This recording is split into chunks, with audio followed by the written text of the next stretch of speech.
This 19th century portrait shows something impossible that no one could explain until now.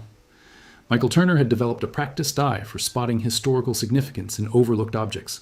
At 47 years old, he'd spent 2 decades as a specialist in African American history, working primarily as an independent researcher and consultant for museums and historical societies across the South.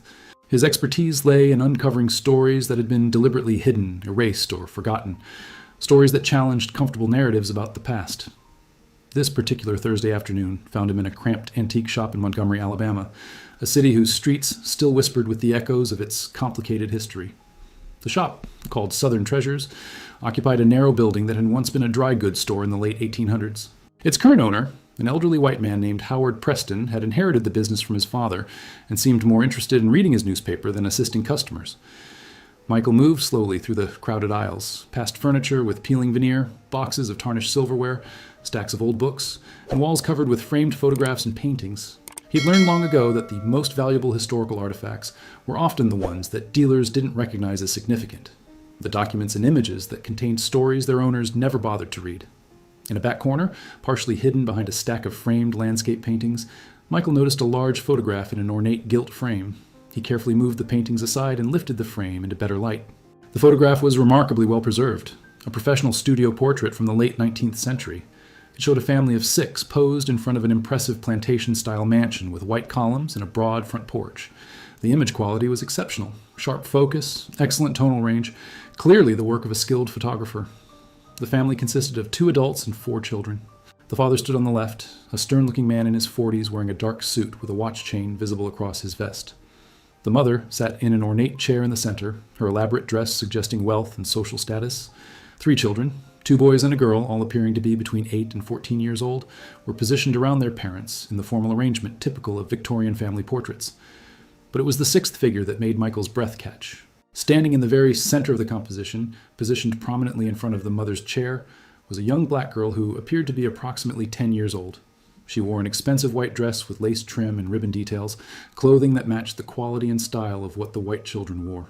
Her hair was elaborately styled, her posture was straight and formal, and she gazed directly at the camera with an expression that Michael couldn't quite read. Was it dignity, defiance, fear, or some complex combination of all 3? The positioning was striking and unusual. In photographs from this era that included both white family members and black servants, the servants were typically positioned at the edges or in the background, often standing while the white family members sat, clearly marked as subordinate. But this girl occupied the central position, dressed as well as the white children, placed in a position of apparent importance. Yet something about the image felt deeply wrong to Michael's trained eye. The white family member's body language was stiff and uncomfortable in a way that went beyond typical Victorian photographic formality. None of them touched the black girl or acknowledged her presence with their positioning. There was a careful distance maintained, a deliberate separation despite the physical proximity. Michael turned the frame over carefully. On the backing, written in faded ink, was a notation. Whitmore family, Riverside Plantation, Greene County, Alabama, October 1895. He carried the photograph to the front counter, where Howard Preston glanced at it without much interest. "How much for this?" Michael asked. "Frame's probably worth more than the picture," Preston said dismissively. $75? Michael paid without hesitation, knowing that what he held was far more valuable than the shopkeeper realized, not in monetary terms, but in historical significance. As he wrapped the frame carefully and carried it to his car, his mind was already racing with questions. Who was this black girl positioned so prominently in a white family's portrait? What was her relationship to the Whitmores? And why, in 1895, Alabama, a time and place of rigid racial segregation and brutal enforcement of white supremacy, would a wealthy white family pose for a formal portrait with a black child dressed as their equal? The answers, Michael suspected, would reveal a story that someone had worked very hard to conceal. Michael's home office in Birmingham was lined with bookshelves containing reference materials on Southern history, photographic techniques, and African-American genealogy. His desk held a high-resolution scanner and calibrated monitor, tools essential for his work, examining historical documents and photographs. He carefully removed the 1895 photograph from its ornate frame, noting that the image had been professionally mounted on heavy archival board. The photograph itself was a gelatin silver print, typical of professional portrait studios in the 1890s. The quality suggested an expensive commission, not a casual snapshot, but a formal family portrait that would have cost considerable money. Michael placed the photograph on his scanner, setting it to capture the image at maximum resolution. As the scan completed and appeared on his monitor, he began examining every detail with professional scrutiny. The mansion in the background was substantial, a two-story structure with Greek Revival architectural elements common to prosperous plantations. The columns were well maintained, the porch floor appeared freshly painted, the grounds visible at the edges of the frame showed careful landscaping. This was a family of significant wealth. He zoomed in on each family member individually. The father, whose stern expression and rigid posture dominated the left side of the composition, wore clothing that suggested both prosperity and conservative taste. His hand rested on the shoulder of one of the white boys, a gesture of possession and patriarchal authority. The mother's elaborate dress would have been expensive, requiring significant yardage of fine fabric and skilled dressmaking. Her jewelry, visible even in the photograph, included what appeared to be a pearl necklace and matching earrings. Her expression was carefully neutral, though Michael detected a certain tension around her eyes and mouth. The three white children showed the typical discomfort of young people forced to hold still for a long photographic exposure. The boys wore matching dark suits, the girl a white dress with elaborate ruffles. All three looked directly at the camera with expressions that suggested they'd been instructed exactly how to pose. Then Michael focused on the black girl at the center of the image. He increased the magnification, studying her face, her clothing, her positioning, and her expression with intense concentration. Her dress was of equal quality to what the white girl wore, perhaps even more expensive, given the intricate lacework and the fine fabric visible even in the photograph. This was not clothing a servant would wear. This was clothing designed to display wealth and status. Her hair had been elaborately styled in a manner popular for wealthy girls of that era, carefully curled and decorated with ribbons. Someone had spent considerable time on her appearance, ensuring she looked prosperous and well cared for. But it was her expression that most captured Michael's attention. Unlike the white children, who showed typical childish discomfort with the photographic process, this girl's face displayed a more complex emotion. Her eyes met the camera directly with an intensity that seemed almost defiant. Her mouth was set in a firm line. Her posture was absolutely straight, almost rigid. Michael had examined thousands of historical photographs. He'd learned to read the subtle signs of coercion, fear, and resistance in images of enslaved people and their descendants. This girl's expression spoke of someone performing a role, maintaining a facade, enduring something she had no choice but to endure. He examined the spatial relationships in the photograph more carefully. Despite the girl's central positioning, there was a careful gap maintained between her and each white family member. No one touched her. No one's clothing overlapped with hers. The composition created the visual impression of proximity while maintaining actual separation. This was deliberate. This photograph had been carefully staged to create a specific impression that this black girl was part of the family, cared for, valued, while simultaneously maintaining the racial boundaries that 1895 Alabama society demanded. Michael pulled up reference materials on his computer, searching for information about Greene County, Alabama, in the 1890s.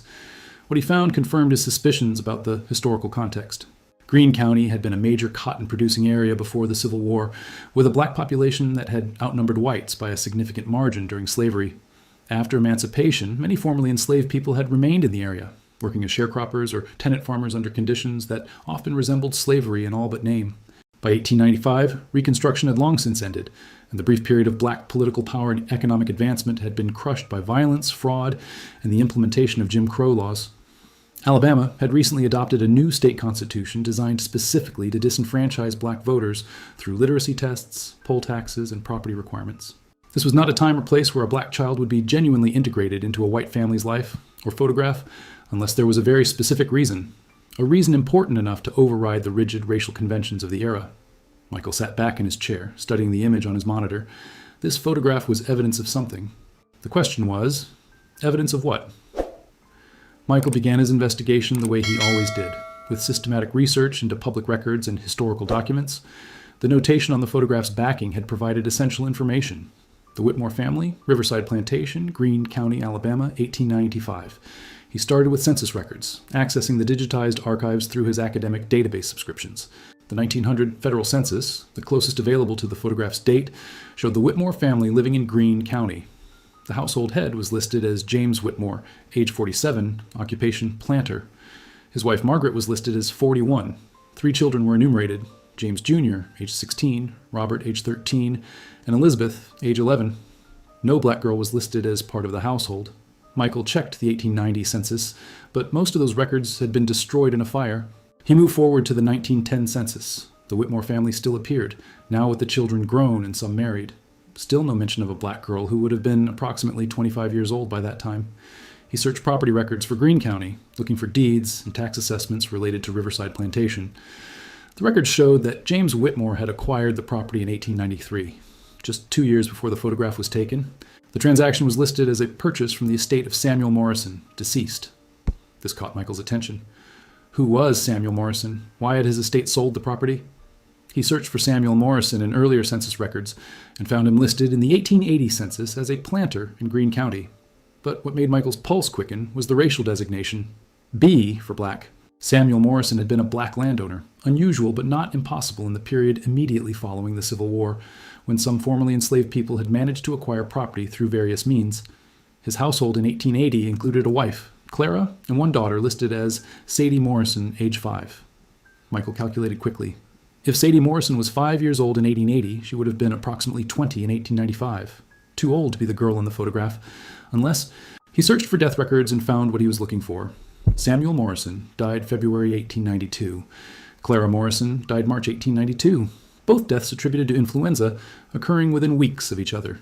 The couple had died when their daughter was approximately 17 years old. What had happened to her after their deaths? Had she inherited the property? Michael searched further and found a probate record from 1892. Samuel Morrison's will left his entire estate, including Riverside Plantation, to his daughter Sadie Morrison. The will appointed a local attorney, Martin Hayes, as executor and temporary guardian until Sadie reached the age of 21. Then, in 1893, just 1 year after Morrison's death, the property was sold to James Whitmore for what appeared to be significantly below market value. The sale documents listed the seller as Martin Hayes, acting as guardian and executor for the Morrison estate. Michael sat back, pieces of the puzzle beginning to form a picture. Samuel Morrison, a prosperous black farmer, had died along with his wife, leaving his teenage daughter as sole heir to valuable property. Within a year, that property had been sold to a white family for what appeared to be a bargain price. What had happened to Sadie Morrison? Had she consented to the sale? Had she received the proceeds? Or had something else occurred? Something that involved fraud, coercion, or worse? He pulled up the photograph on his monitor again, studying the black girl's face with new understanding. If Sadie Morrison had been 17 in 1892 when her parents died, she would have been approximately 20 in 1895 when this photograph was taken, far too old to be the child in the image. But Michael knew from painful historical experience that the story was rarely straightforward. He needed to dig deeper. He searched birth records for Greene County, looking for any children born to Samuel and Clara Morrison after the 1880 census. Alabama's vital records from this period were incomplete. Many births, especially in black communities, went unregistered or were recorded informally. Then he found it in the register of births kept by a black Baptist church in the county. Elizabeth Morrison, born to Samuel and Clara Morrison, March 15, 1885. Elizabeth, the same name as the Whitmore daughter listed in the 1900 census. Michael's hands trembled slightly as he calculated. Elizabeth Morrison, born in 1885, would have been approximately 10 years old in 1895, exactly the apparent age of the black girl in the photograph. The pieces were coming together, revealing a story of theft and exploitation that made Michael's stomach turn. Samuel Morrison had died, leaving behind not one daughter but two, an older daughter, Sadie, who was nearly an adult, and a younger daughter, Elizabeth, who was just 7 years old when her parents died. The property had been sold supposedly on behalf of Sadie. But what had happened to young Elizabeth, the true heir who would have inherited everything when she came of age? The photograph on his screen suddenly made terrible sense. This wasn't a portrait of a family with their adopted daughter or their well-treated servant. This was a portrait of a family posing with a child they were holding in illegal servitude, a child they were presenting to authorities or lawyers as well cared for, while systematically stealing her inheritance. Michael spent the next week immersed in Greene County historical records, traveling to the county courthouse and the state archives in Montgomery to examine original documents that hadn't been digitized. What he uncovered was a systematic pattern of fraud and exploitation. The probate records for Samuel Morrison's estate revealed the initial stages of the scheme. When Samuel and Clara Morrison died in 1892, their estate included Riverside Plantation, approximately 300 acres of prime agricultural land, along with livestock, farm equipment, and modest savings. The total value was assessed at approximately $8,000, a substantial sum for the time. The will clearly stated that the entire estate was to be held in trust for Samuel's daughters, with the older daughter, Sadie, receiving immediate access to a portion upon reaching age 21, and the younger daughter, Elizabeth, to receive her full inheritance upon reaching the same age. Attorney Martin Hayes had been appointed as executor and guardian. The initial probate documents appeared proper and legal. But then Michael found the irregularities.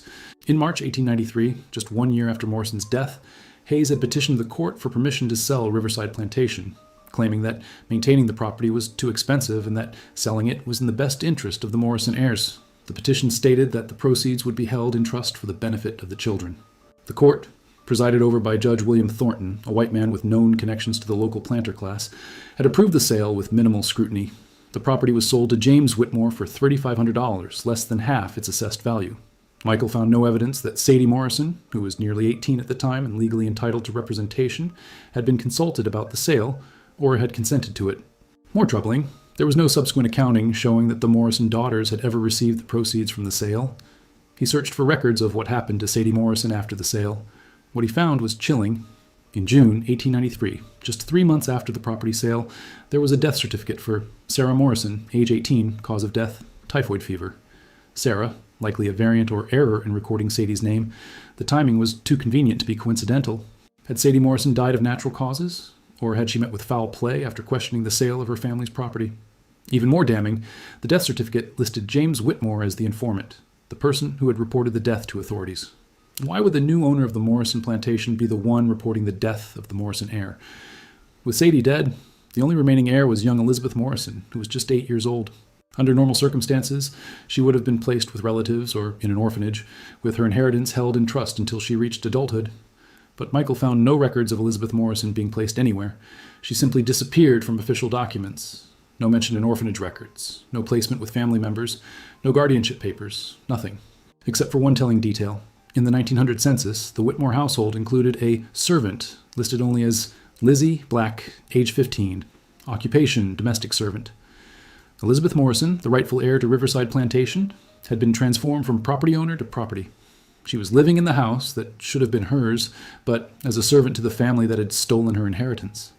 The photograph took on new and darker meaning. Michael now understood why it had been taken. In the 1890s, there were still some legal protections for orphaned children, and there were northern charitable organizations and church groups that occasionally investigated reports of abuse or exploitation of black children in the South. This photograph was evidence, false evidence, that could be shown to any inquiring authority. See, they could say, we're taking good care of the Morrison girl.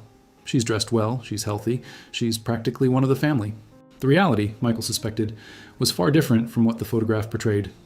Elizabeth Morrison was being held in servitude, forced to work in the house that should have been hers, while the Whitmore family enjoyed the profits from land that they had obtained through fraud and possibly murder. Michael found one more document that confirmed his theory. In the Whitmore family papers, donated to the County Historical Society years earlier, there was a letter dated 1895 from attorney Martin Hayes to James Whitmore. In response to your inquiry, I advise that the photograph is an excellent precaution. Should any questions arise regarding the Morrison girl's welfare, you will have documentary evidence of proper care. I have prepared affidavits from yourself and Mrs. Whitmore attesting to her good treatment, which can be presented if needed.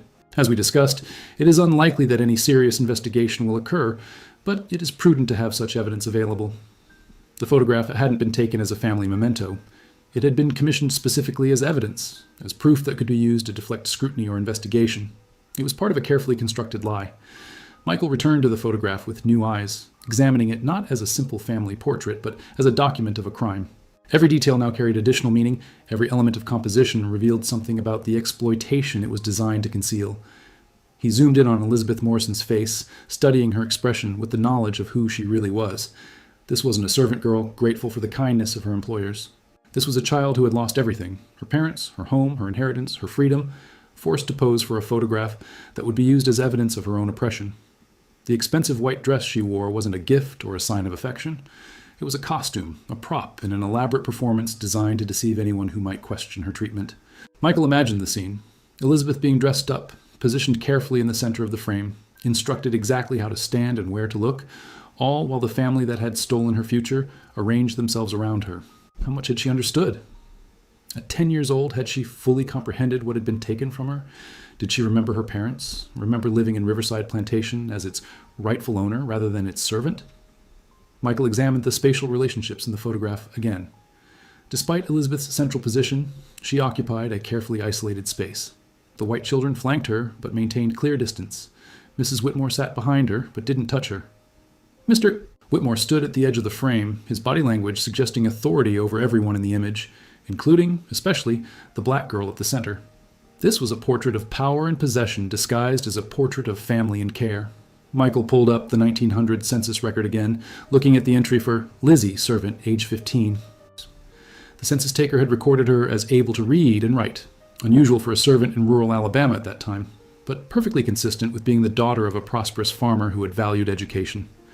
He searched for any other mentions of Elizabeth Morrison in historical records. In the 1910 census, the Whitmore household still included a domestic servant named Lizzie, now listed as 25 years old. By this age, Elizabeth should have long since inherited her parents' property and been a landowner in her own right. Instead, she remained a servant in her own home.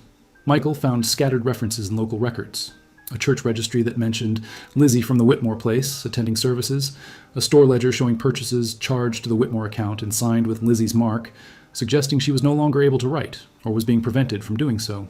Then, in 1918, he found a death certificate. Elizabeth Morrison, age 33, cause of death, influenza. The 1918 flu pandemic had killed millions worldwide, and it had hit black communities especially hard. Elizabeth had died in the same pandemic that had ravaged the world, in the same house where she should have been mistress, but had instead been a servant for 26 years. The death certificate listed her occupation as domestic servant. There was no mention of her parentage, no acknowledgement of who she really was. James Whitmore, now elderly, was listed as the informant. She was buried in the black section of the county cemetery in an unmarked grave. The Whitmores had not even provided a headstone for the woman who had served them for most of her life, the woman whose property they had built their prosperity upon. Michael sat in his office, looking at the photograph of 10-year-old Elizabeth Morrison dressed in expensive lace, positioned prominently in a family portrait, her expression dignified and defiant despite everything that had been done to her. This image was all that remained of her voice, her presence, her resistance. She had been erased from official records, robbed of her inheritance, forced into servitude, and buried in an unmarked grave. But this photograph survived, and now, more than a century later, it was finally revealing the truth it had been created to conceal.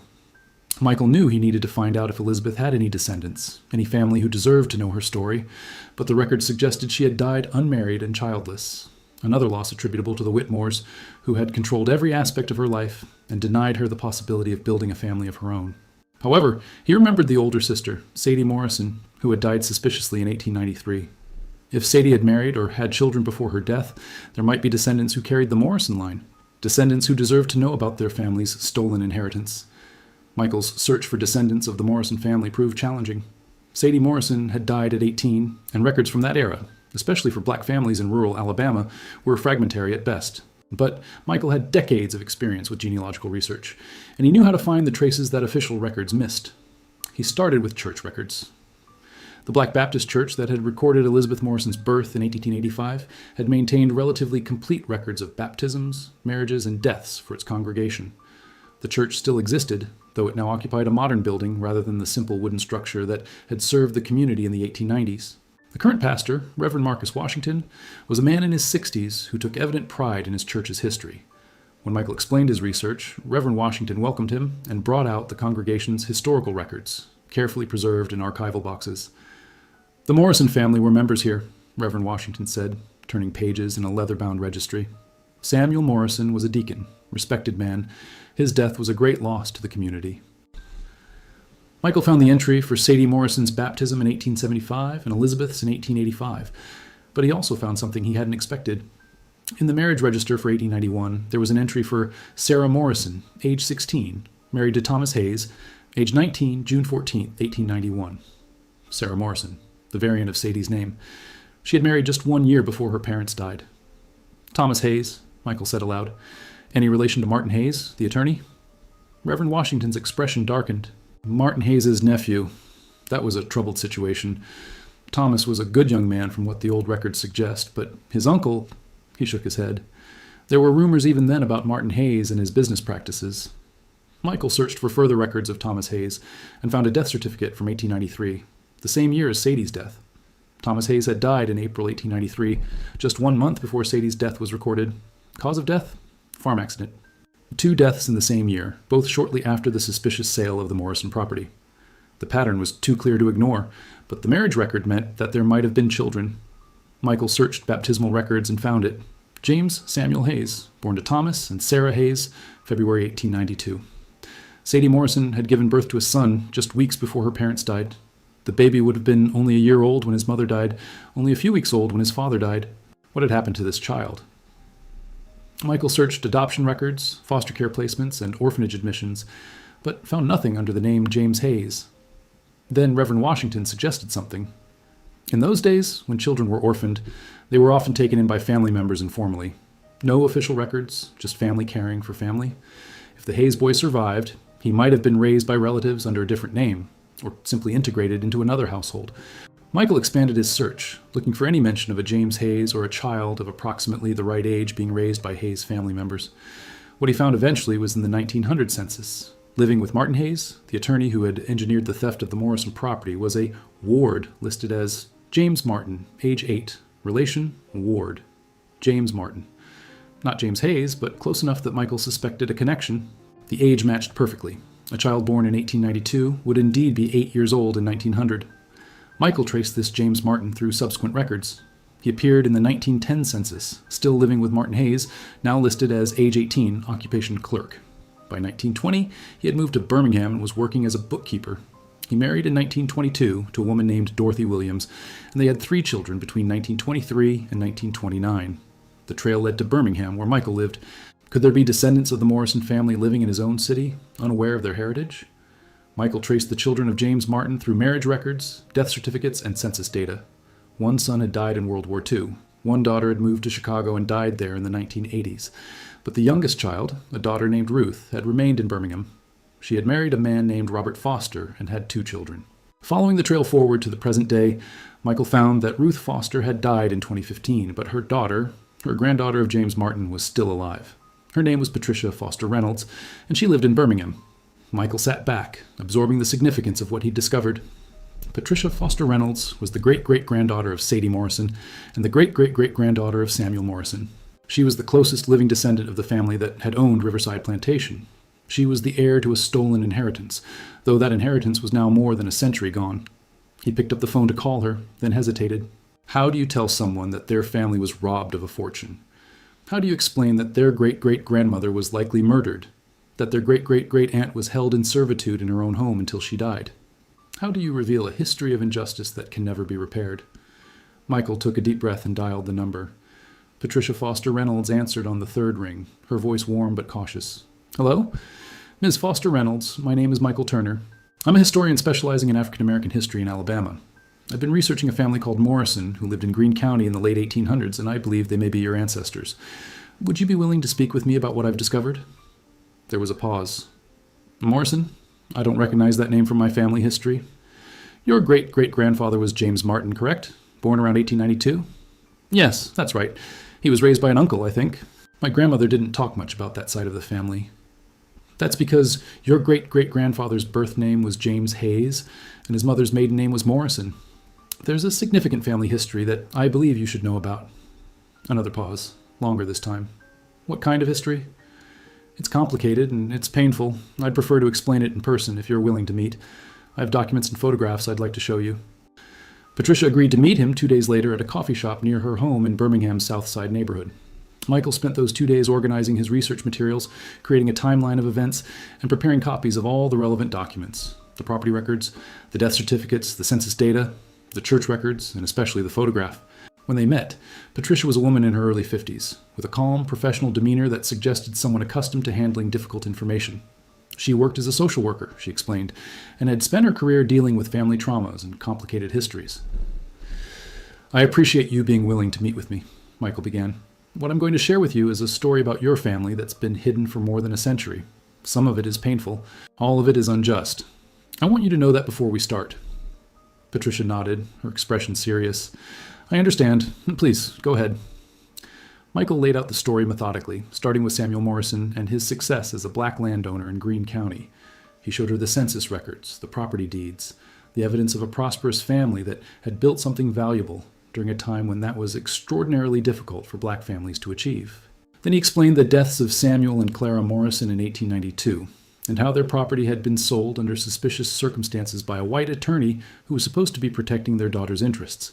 He showed her the death certificates for both Sadie Morrison Hayes and Thomas Hayes, both dying young in 1893, both dying shortly after questioning the sale of the family property.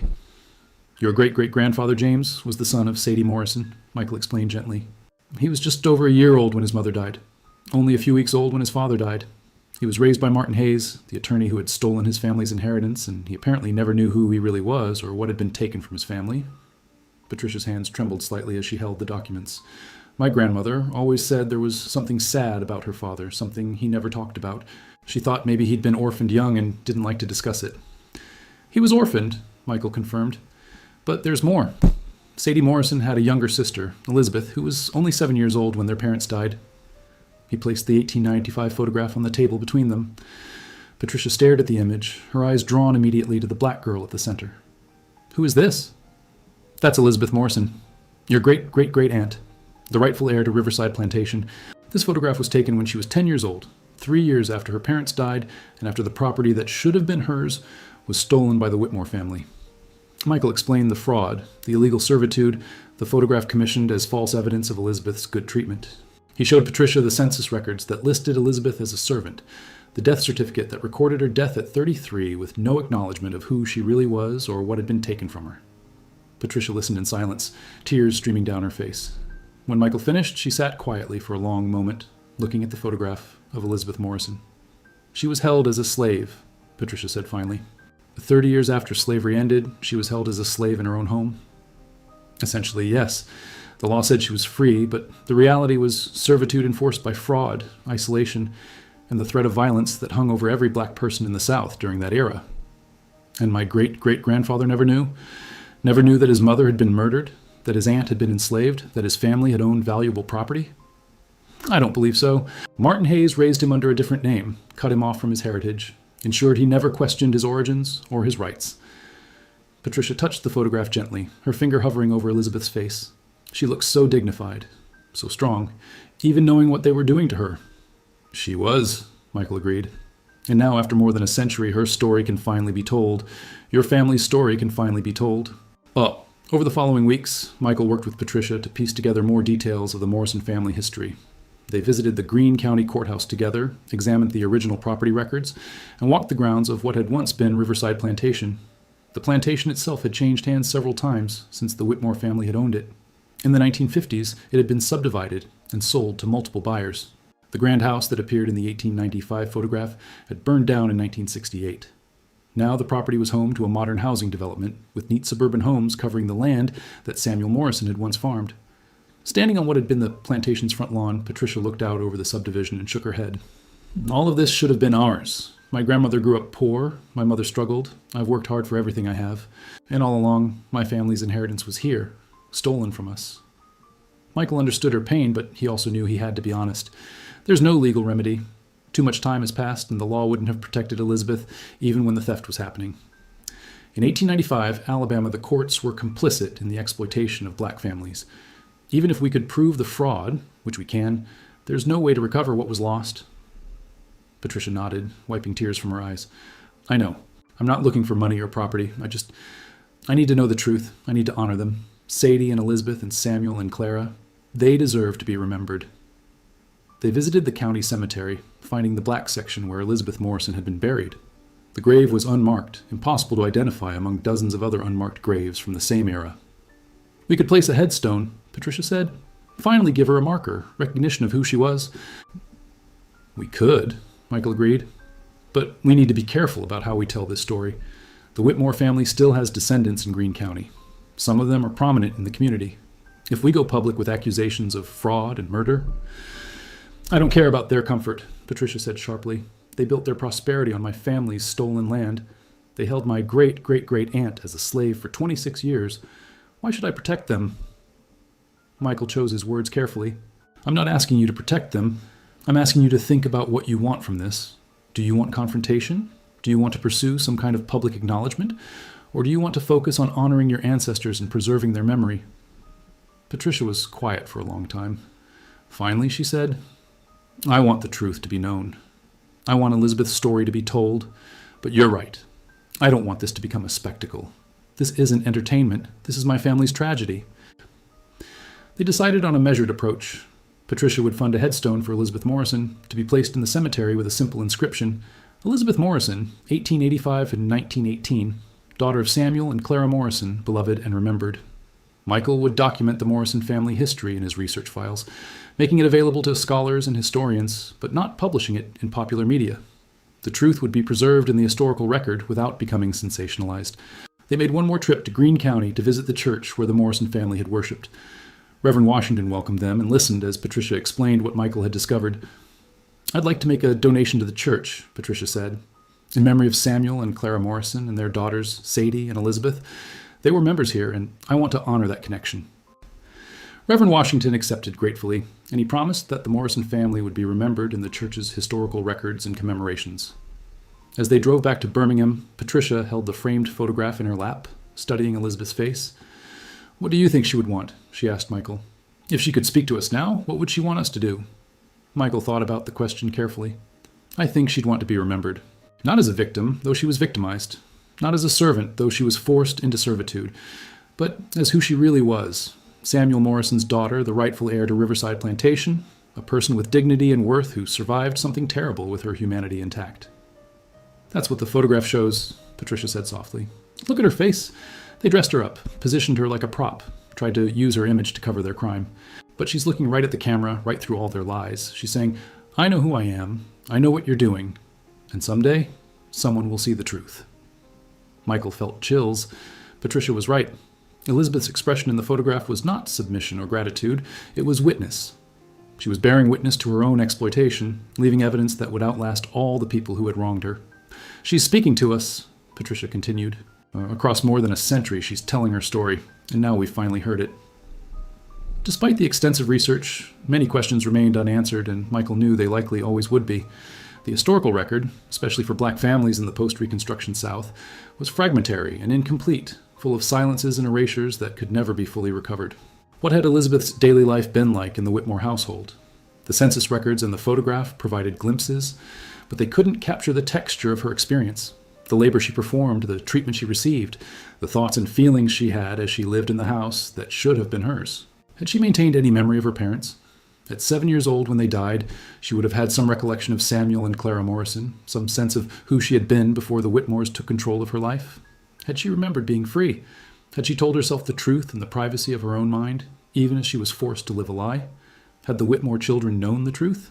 In the photograph, they appeared to be between 8 and 14 years old. Old enough to understand, certainly, that Elizabeth was different, that she occupied a strange position in their household. But had they known she was the rightful owner of their home? Had they been complicit in the deception, or had they simply accepted the situation as children accept what adults tell them? Michael had found no evidence that any member of the Whitmore family had ever expressed regret or acknowledged the truth. James Whitmore died in 1924, his obituary praising him as a successful planter and pillar of the community. His wife Margaret died in 1931. Their children lived comfortable lives, benefiting from prosperity built on stolen land. The Whitmore family's descendants still lived in Alabama. Michael had identified several of them through genealogical research. Some were prominent in their communities: lawyers, business owners, politicians. None appeared to have any knowledge of the true history of Riverside Plantation or the Morrison family. Should they be told? Did they have a right to know that their family's wealth was founded on theft and exploitation? Or would revealing that history only cause pain without possibility of remedy? Patricia struggled with these questions too. "Part of me wants to confront them," she admitted to Michael during one of their many conversations. "I want to walk up to them and say, 'Your great-grandfather stole from my family. Your prosperity is built on our loss.' But what would that accomplish?" "It would be truth-telling," Michael said. "And truth-telling has value, even when it can't change material outcomes. But it would also be me taking on the burden of their guilt. I'd have to carry their shame as well as my family's grief. And for what? They're not going to give anything back. They're not going to apologize. Most of them probably don't even know the truth." Michael understood her conflict. This was the fundamental problem with historical injustice. The people who committed the crimes were long dead. The people who benefited from those crimes were often unaware of their complicity, and the people who suffered had no recourse for justice. There was another question that haunted both of them. What had happened to Sadie Morrison? Her death certificate listed typhoid fever as the cause, but the timing, just months after the property sale, just weeks after her husband's death, suggested something more sinister. Had she died of natural causes, or had she been murdered? If she had been murdered, who was responsible? Martin Hayes, who had financial motive to eliminate the Morrison heirs? James Whitmore, who had acquired the property and might have wanted no witnesses to the fraud? Or someone else entirely? The evidence was circumstantial and incomplete. There was no way to prove murder more than a century after the fact. But the pattern was clear. Everyone who might have challenged the theft of Morrison property had died young and conveniently. I think about Sadie a lot, Patricia said. She was only 18, younger than my daughter is now. She had a baby. She should have had a whole life ahead of her, raising her son, maybe having more children, running the family farm, building on what her parents had created. Instead, she died and was buried in an unmarked grave, and her son grew up never knowing who his mother really was. Michael had located Sadie's grave, or at least the area of the cemetery where she was likely buried. Like Elizabeth, she had no headstone.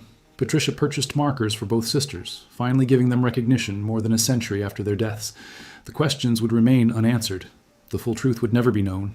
But at least now, Elizabeth and Sadie Morrison had names, had stories, had descendants who honored their memory and acknowledged what had been done to them.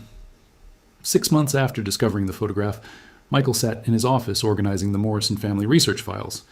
He had documented everything he'd found, the property records, the census data, the death certificates, the church records, the photograph itself, and his interviews with Patricia Foster Reynolds. The file would be preserved in his personal archive and eventually donated to a university collection that specialized in African American history. Researchers in future generations would have access to the truth about the Morrison family, even if that truth could never result in justice or restitution. Patricia had decided not to pursue any public revelation of the Whitmore family's crimes. I thought about it a lot, she explained when they met for coffee one final time. I imagined confronting them, demanding acknowledgement, making sure everyone knew what their ancestors did. But in the end, I realized that wouldn't serve Elizabeth or Sadie or Samuel and Clara. It would just be transferring my pain onto other people, most of whom had nothing to do with what happened. So what will you do instead? Michael asked. I'm going to focus on remembering my family, really remembering them, not as victims, but as people. Samuel Morrison was a successful farmer who built something valuable. Clara was his partner in that work. Sadie was a young mother who tried to protect her son. Elizabeth was a survivor who endured something unimaginable and maintained her dignity through it all. She pulled out the photograph, which Michael had given to her along with a high-resolution digital copy. This picture was meant to be evidence of a lie, but it's become evidence of the truth. Every time I look at it, I see Elizabeth looking back at me, and I know that she's finally been seen, finally been heard, finally been honored. Patricia had shared the Morrison family history with her children and grandchildren. They now knew that they were descended from landowners, not servants, that their family had been prosperous before the prosperity was stolen. That knowledge changed something, Patricia said. It gave them a different sense of who they were and what they came from. My grandson asked me if we were going to try to get the land back, Patricia said with a sad smile. He's 14, and he has this beautiful sense of justice, this belief that wrongs can be made right. I had to explain to him that some injustices can't be fixed, that sometimes all we can do is remember and honor those who suffered. Michael understood.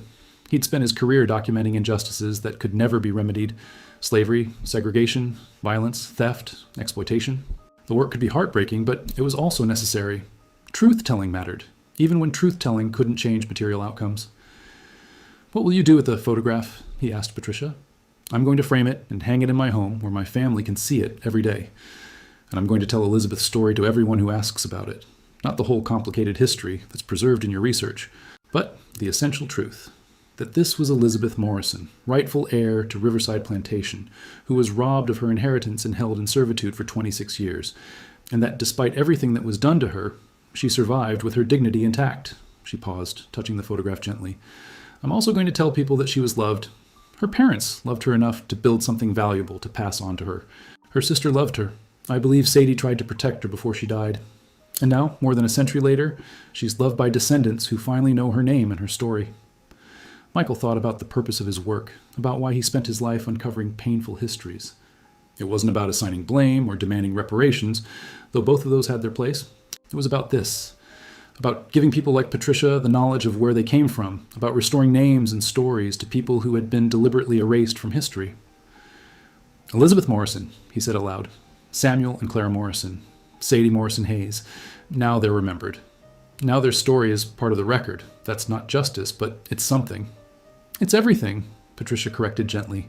For too long, they existed only as footnotes or not at all. Now they exist as people, as my people. That matters more than you might think. They parted that day with mutual respect and a shared understanding of what they had accomplished and what they hadn't. The Morrison family's stolen inheritance would never be recovered. The Whitmores would never face consequences for their crimes. The injustice would never be made right. But Elizabeth Morrison would no longer be forgotten. She would no longer be just a mysterious black child in a white family's photograph. She had a name, a history, a family who honored her memory.